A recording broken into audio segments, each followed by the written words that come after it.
오늘 본문의 말씀, 예레미야애가 5장 11절에서 22절까지 말씀입니다. 대적들이 시온에서 부녀들을 유다 각 성읍에서 처녀들을 욕보였나이다. 전쟁이 나고 그리고 그 전쟁에서 패하게 될 때 그 닥치는 어려움, 그 속에서 이 부녀들과 그리고 여성들이 당해야 될 이 치욕, 욕보이는 것은 이 모욕 그 이상의 어떻게 보면 굉장히 심각한 문제를 가져오죠. 어떻게 보면 전쟁 속에서 가장 큰 피해자가 있다면 그것은 이제 여성들이죠. 그래서 대적에서 시온에서 부녀들을 유다 각 성읍에서 처녀들을 욕보였나이다. 그러니까 하나님의 영광이 임하고 그 속에서 하나님께 예배를 드리고 그리고 그 존재의 아름다움 때문에 많은 사람들의 또 박수를 받고 또 그 아름다움 때문에 많은 사람들이 환호하는 그런 존귀한 그 여성들이 여기서 보면 치욕을 당하고 그리고 그 속에서 모욕을 당함으로 해서 존재의 그 의미에 회의를 갖게 하는 이런 비극적인 일이 일어나게 되죠. 부녀들뿐만 아니라 이 지도자들은 그들의 손에 매달리고 이 지도자들은 이제 손에 매달려서 치욕을 당하고 장로들은 장로들의 얼굴도 존경을 받지 못한나이다. 서로가 실망하고 또 서로 존재에 대해서 이 존경하거나 또는 예우를 갖추는 이런 부분들이 아니라 부녀들은 부녀들대로 또 어떻게 보면 지도자들은 지도자대로 장로들은 장로대로 존경과 또 인정과 그 아름다움에 대한 칭송이나 또 어떻게 보면 그들의 지도력에 대한 이 순종 이런 모든 것들이 다 무너지게 되는 거예요. 이런 사회, 정치, 경제, 사회, 문화가 와르르 다 무너지게 되니까 사회의 어떤 기능으로서 서로 간의 공동체에 존중돼야 되고 존경돼야 될 모든 것들이 다 무너지는 거죠. 청년들이 맷돌을 지며라고 하는 것은 큰 맷돌을 이야기합니다.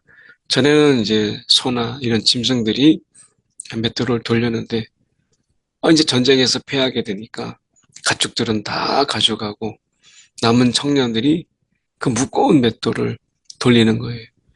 아이들은 사랑받고 보호받아야 될 그 아이들이 나무를 치다가 엎드려진다. 이제 나무를 치고 땔감을 가져오고 하는 거죠.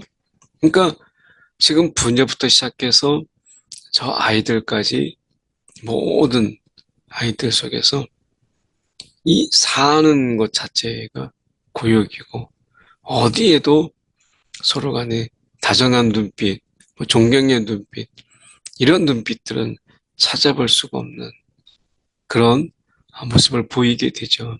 전쟁이라는 것은 그렇게 무서운 것입니다. 우크라이나하고 지금 러시아 전쟁 속에서 3년이나 지속되는 전쟁, 그 피폐함이라고 하는 것은 이루 말할 수 없죠. 이 몸의 피폐함뿐만 아니라 이 마음의 피폐함이라고 하는 것은 얼마나 더 크겠어요. 우리가 전쟁이 빨리 종식될 수 있도록 그리고 회복이 빨리 있도록 참 기도가 필요합니다. 우크라이나뿐만 아니라 지금 이스라엘과 중동에서의 이 전쟁, 이런 세계 전쟁의 화약고가 여기저기에서 터져서 참 세상을 보면 위태위태하다 이런 생각을 가지게 되죠. 결국 우리가 하나님이 이런 위태로운 세상 속에서 하나님이 붙잡아 주시고 지켜주시지 않냐면 참 어렵다라는 생각을 가지게 돼요. 더 많은 땅, 더 많은 경제적인 이득을 위해서 또는 자기 자신들을 보호하기 위해서 남을 먼저 치는 이러한 전쟁 속에서 아이들, 여성들, 그리고 그 누구라도 그 포탄에 떨어져서 죽게 되는 이 안타까움을 보게 되죠. 그 불안과 공포, 그리고 편안함을 잃어버린 이런 긴장된 삶 속에서 그 사회의 모습을 볼 때 우리가 상상하기 어려운 그 전쟁의 비극이죠. 앞선 세대들의 전쟁을 경험하는, 유교를 경험한 인생의 선배들은 늘 전쟁을 이야기할 때 그 고통, 그 슬픔, 가족을 잃고 가족이 떨어지는 이러한 슬픔 속에서 그 외로움, 혼자 이것을 견뎌야 된다라고 하는 그런 부분들 속에서 많은 이야기들을 하지요. 그 전쟁에 대한 이것은 없어야 되겠다라고 하는 한결같이 그런 이야기를 하는 것을 보게 됩니다. 오늘 전쟁을 막으시는 이가 하나님이시고 전쟁 중에 우리를 보호하신 이가 또한 하나님이시죠. 우리가 세상을 두루 기도하면서 이러한 전쟁의 슬픔들이 빨리 끝날 수 있도록 오늘도 우리가 기도가 필요하죠. 14절에 노인들은 다시 성문에 앉지 못하며, 여기서 노인들은 이제 재판을 하는 장로들을 가리킵니다. 그래서 존경과 권위를 가지고 성문에 앉아서 재판을 하는 그런 자들이 더 이상 성문에 앉지 못하고, 청년들은 노래하지 못해요. 그 속에서 슬픔이 가득하기 때문에 결국 그들의 마음속에서는 기쁨이 그쳐버리고 말았어요. 그들의 우리의 춤은 이제 변하여 슬픔이 되었다. 이거 다 우리가 보면 일상적인 일들이에요. 짐승이 맷돌을 돌리는 것도 너무 당연한 거고, 그리고 존경받는 이런 장로들이 성문에 앉아서 억울함을 또는 하소연하는 것을 재판하고, 청년들은 늘 떨어지는 낙엽 하나에도 그렇게 막 그들은 신이 나고 역동적이고 열정적이고 인생의 가장 아름다운 시기를 꽃피우잖아요. 그런데 기쁨이 그쳐버렸고 슬픔이 변하여서 춤이 변하여서 슬픔이 되었다라고 말씀합니다. 어디에도 그들 속에서 이 기쁨을 잃어버렸다는 것, 축제를 잃어버렸다는 것, 정말 안타깝죠. 16절에 보면 우리의 이 머리에서는 면류관이 떨어졌사오니, 우리의 머리에서는 면류관, 이 면류관은 권위와 명예죠. 사회가 유지되는 데 있어서 이 권위와 그리고 어떻게 보면 권세, 이런 부분들이 필요한데 이런 권위가 다 떨어진 거예요. 이런 결국 우리가 제사장의 이 제사장 나라가 되었던 그들의 권위가 다 떨어진 거죠. 이제 하나님의 백성이라는 권위, 그리고 제사장 나라라는 이 권위가 다 떨어져요. 결국 하나님 없는 그들의 삶은 비참함이죠. 하나님을 떠나서 자유가 있을 거라고 생각했는데 결국 하나님을 떠나니까 그들에게 남는 것은 결국에는 이러한 비극인 거예요. 지금도 이 원리는, 영적 원리는 동일합니다.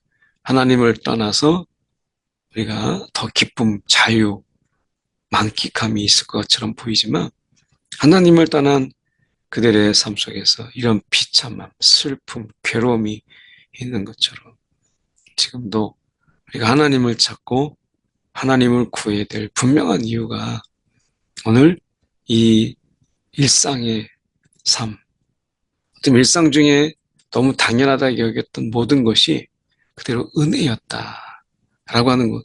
어디에도 당연한 건 없더라는 거죠.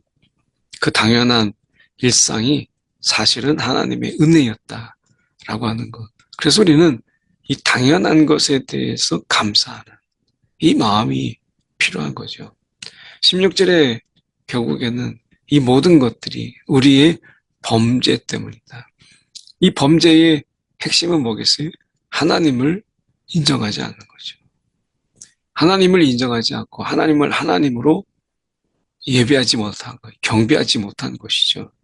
결국 이 범죄라는 것은 하나님을 떠나고 하나님을 버리고 하나님의 언약을 내팽개친 그런 결과다라고 하는 것이죠. 이러므로 우리의 마음이 피곤하고 이러므로 우리의 눈들이 어두우며 시온산이 황폐하여 여호가 그 안에서 노나이다. 여호가 그 시온산에 여호가 드나들고 여호가 놀고 여호가 지세상인 것처럼 그렇게 되는 거죠. 그래서 이러한 삶을 바라보고 그리고 이러한 삶을 이 피폐된 삶 속에서 결국에는 마음이 피곤하고 눈들이 어두워요. 차마 보지 못하는 것들이 너무 많은 거예요. 눈 뜨고 볼 수 없는 것들이 너무 많고 그러다 보니까 마음은 너무 지쳐가는 거죠. 19절에 여호와여 주는 영원히 계시오며 주의 보좌는 대대에 이르나이다. 이 하나님의 영원하심, 주는 영원히 계시오며 주의 보좌는 대대에 이르나이다.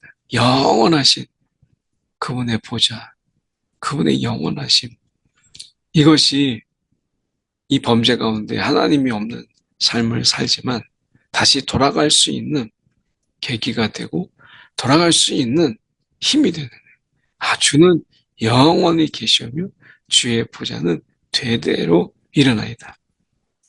주님이 그 보좌에 우리가 앉으셔서 이 땅을 통치할 수 있는 이런 권한, 어디에도 의지해봐도 도울 자가 없는데 결국 하나님밖에 없다는 사실을 모든 걸 잃고 알게 되죠.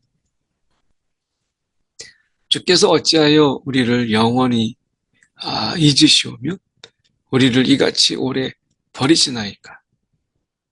어찌하여 하나님께 따지고 하나님 앞에 당당하게 왜 이렇게 하십니까? 라고 물을 수 있는 그 이유, 하나님은 영원히 계시는 분이시다.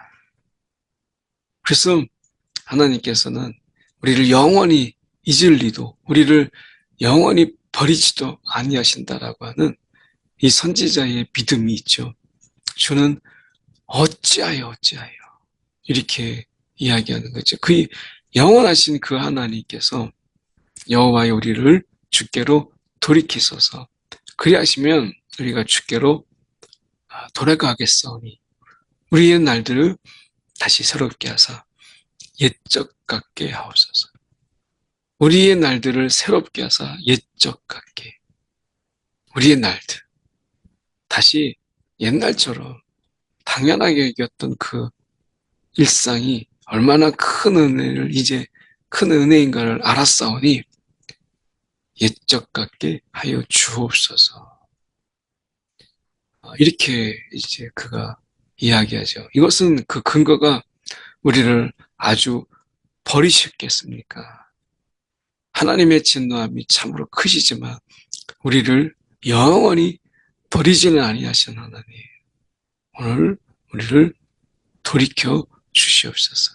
옛적 같게 하지 마시고 우리가 그 전보다 더 큰 은혜 속에서 옛날처럼, 여기서 옛날이라고 하는 것은 당연하게 여겼던 부분에 대해서 하나님의 은혜인 것을 알지 못했던 그것이 아니라 다시 새롭게 하사 옛적 그 일상을 회복하는, 그러나 은혜다라고 하는 것을 아는, 이것이 당연한 것이 아니라 은혜다라고 하는 것을 아는 그러한 옛적 되게 하여 주옵소서. 그래서 결국 새롭게 된 옛적이죠. 오늘 우리가 건강을 잃으면 나중에 그 건강의 소중함을 알게 되고, 우리가 이 눈으로 보고 듣는 거 너무 당연하게 여기는데 이런 부분 속에서 우리가 듣지 못하게 되고 보지 못한다고 가정해 보세요. 이랬을 때 그 슬픔과 그 충격과 그리고 그 불안, 답답함, 이거는 모든 평안을 아주 와르르 무너뜨리는 무시무시한 거잖아요. 근데 이 모든 것들이 볼 수 있고 들을 수 있는 가장 기본적인 이 부분들이 당연한 것이 아니라 하나님의 은혜였다라고 하는 것을 우리는 잊지 말아야 되겠죠. 오늘도 은혜로 당연함을 우리가 여기 넘어서 감사함으로 가는, 은혜로 인해서 당연함을 넘어 감사함으로 나아가는 저와 여러분 되기 원합니다. 기도하겠습니다. 사랑에 많으신 하나님 아버지 감사합니다.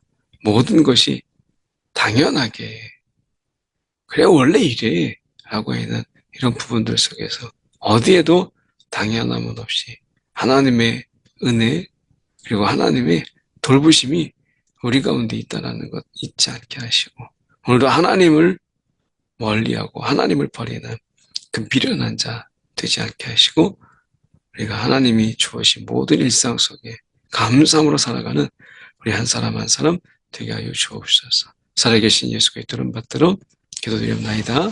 아멘.